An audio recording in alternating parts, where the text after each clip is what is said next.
Caribbean food is great, but it takes so much time to make Caribbean food. You don't just whip it up like that to get those kinds of flavors. So with our condiments, people can pop a jar and use it as a flavor enhancer.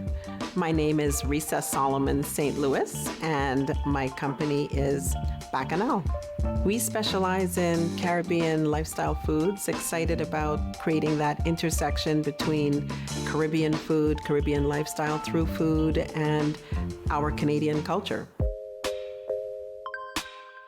More recently, I was really excited to have been identified by Food Network Canada as one of the top women-led food businesses in Canada. We've got different flavors and different palates. So for example, our sweet jerk sauce is sweet and spicy. Our cranberry sorrel compote is sweet and tangy. We have a spicy jerk marinade, a very spicy West Indian pepper sauce. Our Trini style flavors are our roasted tomato choka sauce and tamarind rum sauce. Choka is a way of cooking certain types of vegetables, the more fruity kind. It's roasted with garlic, sea salt, a dried chili or dried cayenne pepper, and cumin. You get a really interesting savory flavor, really is very bountiful. Often it is used as a side dish in Trinidad and Tobago. By turning it into a sauce, it makes it more versatile. I'm a child of immigrants, and I'm very much aware of the sacrifice and everything that my parents gave up when they moved here from Trinidad and Tobago to create a better life for themselves and for their future generations. And I really feel that I owe it to them for everything that they gave me to do my best.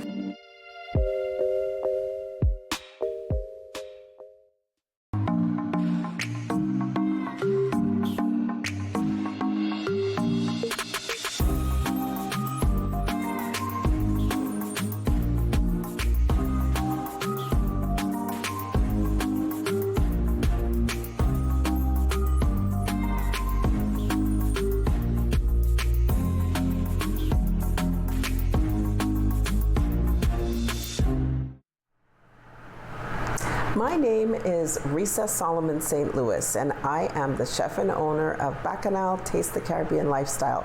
Welcome to my kitchen. I'm excited to see you here today. You might be used to seeing me at farmers markets. Perhaps you've had some of our takeout or prepared meals or given away some of our specialty sauces and spice blends as a great foodie gift. But today I'm here in my home. Home is where it all started. Home is where I find my passion and a lot of my inspiration from my family and my friends, and reflecting on all of my own personal food memories and interests. And so I'm excited to bring you a taste of, actually today we're going a little bit further away, not the Caribbean, but we're going to get a little bit of a taste of the western side of the African continent. So I'll get to that in just a moment, but let's see what we have today from the farmers market, because we're going to be using some nice fresh ingredients that we've got from Ottawa street markets and some other local sources to have a wonderful fresh touch to our food today. So we've got some beautiful olive oil from the unrefined olive, and I think today I'm going to go with some of their white balsamic vinegar and use that in a nice chopped salad with some fresh cucumbers and tomatoes, so that we can really bring out some of that sweetness. So perfect. These are fantastic vegetables that are regional, and we want to kind of enhance those flavors with the nice olive oil and the white balsamic vinegar.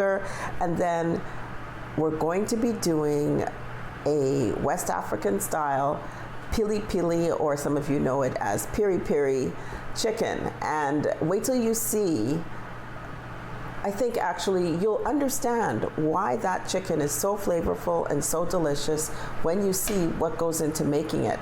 And then to top it all off, we'll have a nice little drink. So let's get to cooking.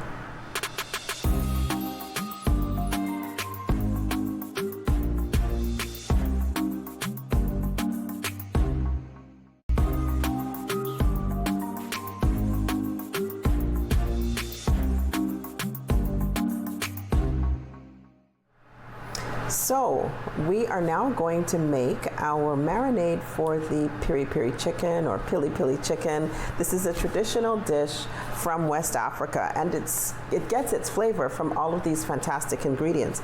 We are going to have fresh pepper in here, some onion, lemon juice, some hot peppers. Today we're going to go with Scotch bonnet.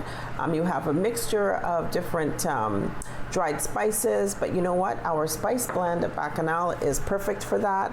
Garlic, sea salt, vinegar, and finally some olive oil. This is going to be a fantastic base for our chicken today.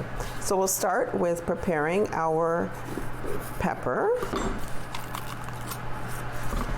And I'm just going to put it into smaller pieces before I dump it in the food processor. I'm going to use a food processor today because this is such an interesting marinade.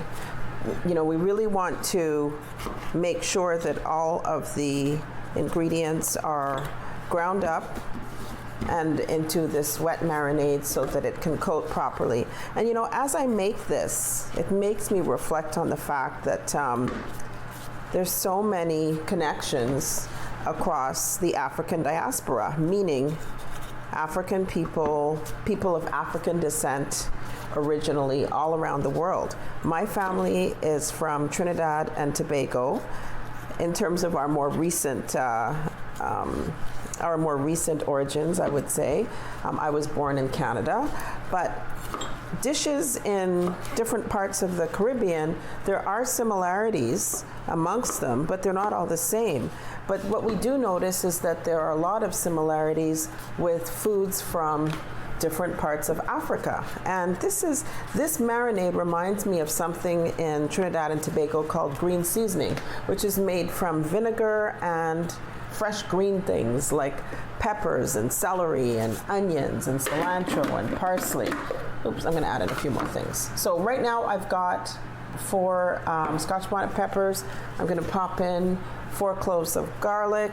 It's a fairly large onion, so I'm only going to put in half. You would use a medium or a small onion for this particular quantity. That would be enough. I like a red onion because I always love the nice little hint of sweetness in a red onion. So I'm just going to cut it into smaller pieces again before I put it into the food processor. And we're going to use the juice of half a lemon. So I'll put in a generous amount of our spice blend, a dash of salt, more than a dash. And you know, one thing that is, I'm using all kind of natural ingredients here. Our spice blend is simply a mixture of different dried spices. Sometimes people might use things like a chicken stock cube or a bouillon cube. So I haven't done that. I just added a little bit more salt. That's just a personal choice. I'm going to add in some vinegar. And I'm just going to catch the seeds here in my hand. I am wearing gloves because my hands are quite sensitive to raw citrus in particular. That's number 1, or number 2. But number 1 is we're working here with Scotch bonnets. We don't want to have contact with that once we start exposing the seeds and the inside of the Scotch bonnet. That's something that you know, can actually get burned from. Delicious to taste, but not the greatest to handle in terms of a raw ingredient. Put all of this away, and then we can see that we have a beautiful, let's take a look at this. Look how beautiful it is in terms of all the different colors, the purple, the yellow, the greens, the oranges. This is why, just looking at the vibrant colors of this marinade, it's going to taste delicious. So let's blend this up.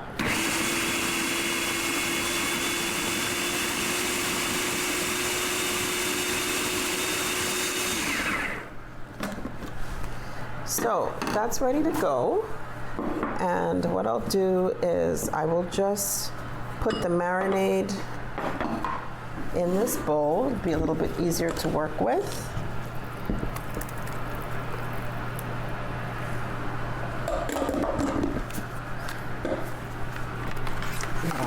this out of the way.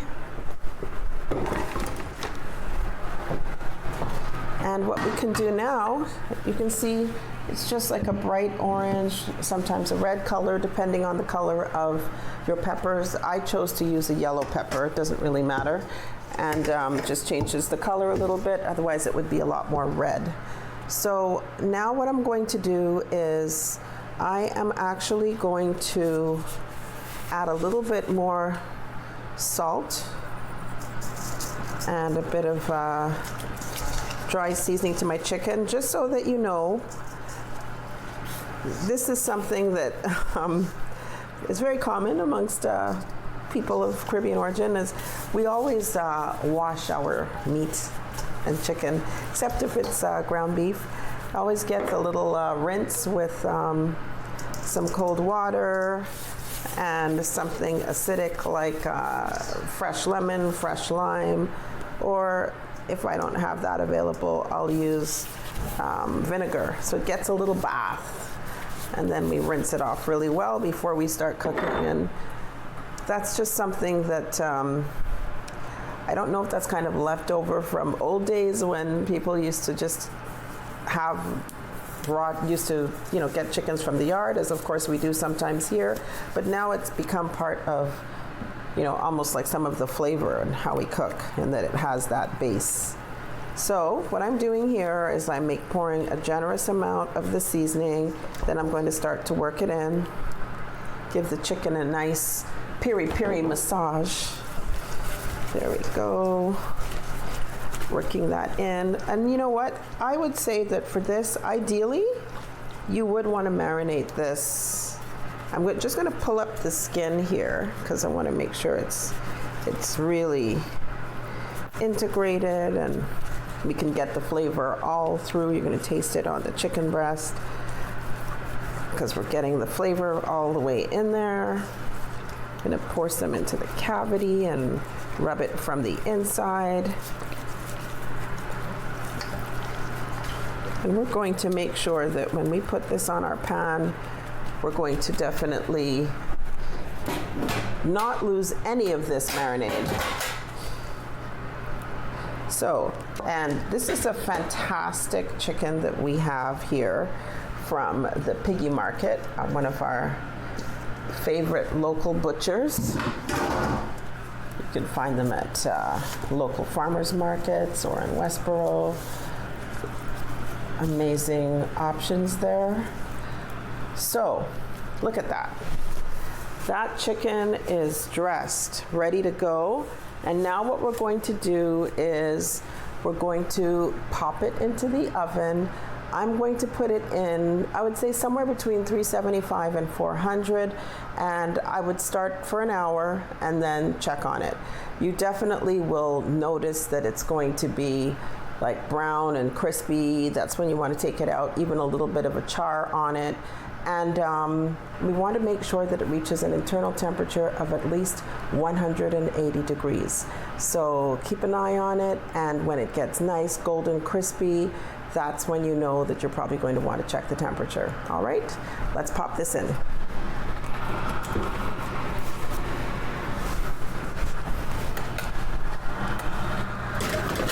There we go. And now we're going to move on to a nice chopped salad that'll be fresh, acidic, and it's going to be a fantastic complement to our chicken.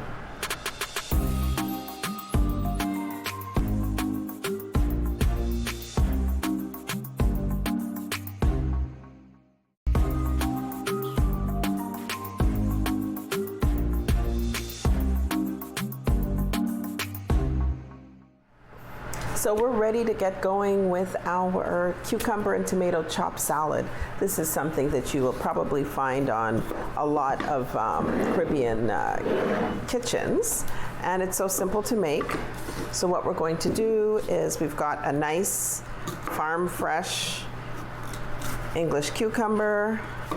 We're going to do a little paysan cut here. So we cut it in half lengthwise, cut it in half again lengthwise, and then we're just going to go and make some even cuts sideways.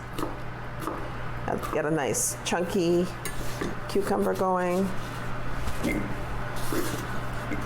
And the dressing is pretty simple as well. It's just salt, pepper. If you want, you can include garlic. And we're going to also use a bit of olive oil and some, I like a white balsamic vinegar because it has a really nice fruitiness that I think complements the spicy food while still giving that acidity that really balances it out so well.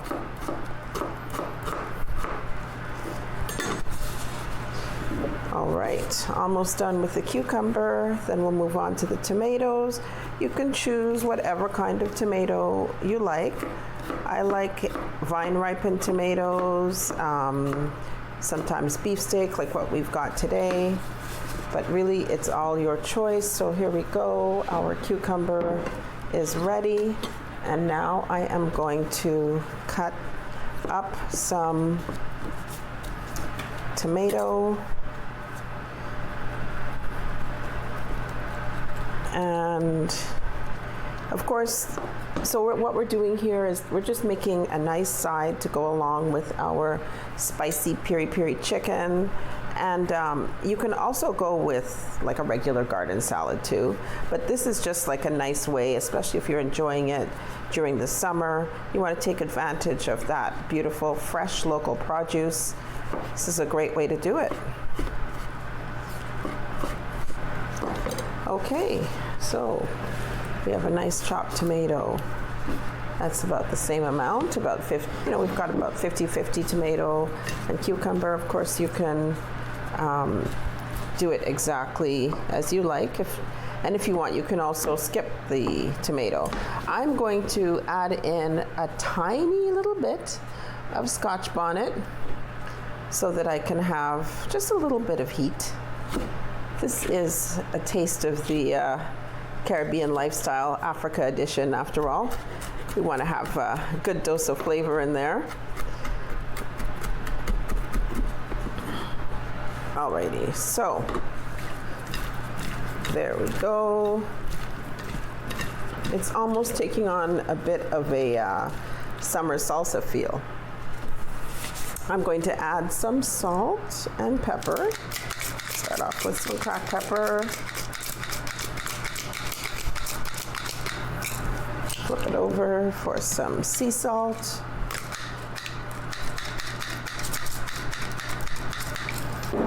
Maybe it'll go a little bit faster with this one. Sometimes don't have the patience to grind my sea salt. All right, there we go. Just mixing that in together. Now I'll add in just a dash of the white balsamic. I mean, you're probably very familiar with the dark balsamic. This is a little bit sweeter, a little bit fruitier. And now we have our olive oil. And there you have it. We have a nice, fresh cucumber and tomato chopped salad. And I think we should probably check on our chicken.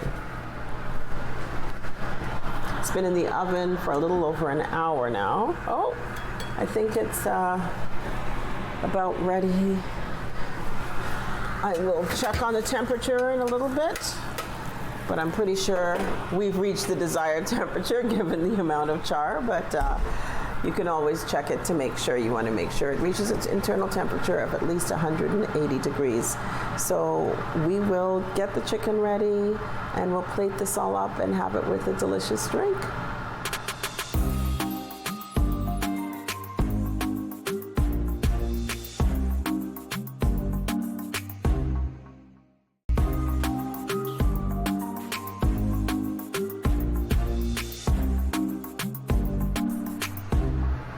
All right, so we are ready to enjoy our pili-pili or peri-peri chicken, traditional West African dish, and we're having it with a side of a fruity, slightly acidic cucumber and tomato chopped salad.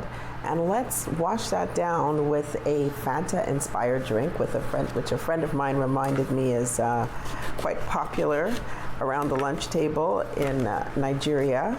So what I'm going to do here is just juice up 2 oranges. I've got some nice sweet mandarin oranges and a lemon, and I'll just take the seeds out, and I'm going to squeeze that into this glass here that I have with a bit of brown sugar,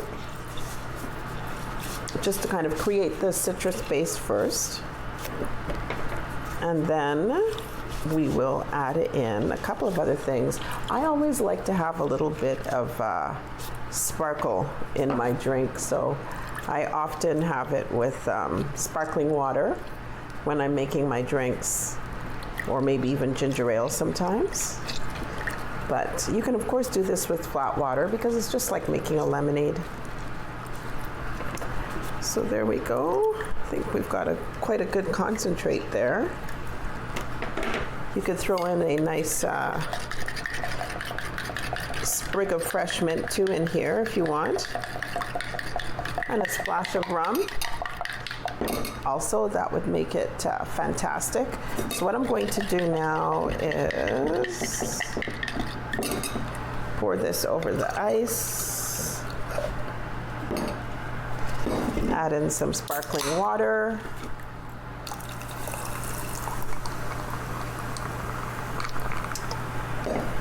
give it a swirl.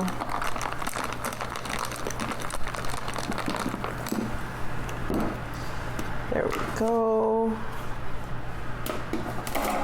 And we'll toss in a little bit of bitters for some color and flavor.